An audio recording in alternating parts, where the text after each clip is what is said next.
ఒక కారు ఎక్కాడు యజమాని అంటే దిగ్గానే ముందు డ్రైవర్కి భోజనం పెట్టించాలి, లేదా 100-150 ఇచ్చి భోజనం చేయమని చెప్పాలి. మన దాన్ని మనం వెళ్ళిపోతాం. వాడు అక్కడ వస్తూ ఉంటాడు. ఇక్కడ వీడు ఎప్పుడు వస్తాడో తెలియదు. లోపలికి వెళ్ళిన వాడు అలా కూర్చోవాలి. పైగా పిలవగానే రాకపోతే కోప్పడతాం. వాడు ఎలా డ్రైవింగ్ చేస్తాడు? పైగా కారు ఎక్కే వరకే మనం, ఎక్కిన తర్వాత మన ప్రాణాలు వాడి చేతుల్లో ఉన్నాయి. వాడు స్టీరింగ్ అడ్డంగా తిప్పాడంటే శ్రీమద్ రమారమణ గోవిందో హరి. నేను పెద్ద సంస్థకి అధిపతులు అంటే యమధర్మరాజు అవన్నీ పట్టించుకోడు. మీ డ్రైవర్ ఎంతో నువ్వు అంతే, పైకి వచ్చేయి అంటాడు.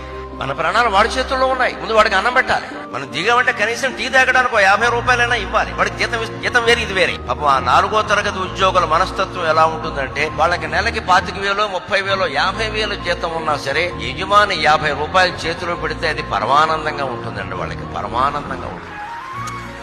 సారు ఎప్పుడు దిగిన 50 రూపాయలు చేతిలో పెడతారు అని ఇంటికి వెళ్ళి వాళ్ళ ఆవిడికి చెప్తాడు. ఆవిడెంత ఆనందిస్తుందండి. దీంట్లో మనకు పోయేది ఏమిటి? రోజుకో 50 రూపాయలు చొప్పున దానం చేసినా 1500 కాలేదే. మనం సంపాదించే లక్షల్లో ఇది ఎంత?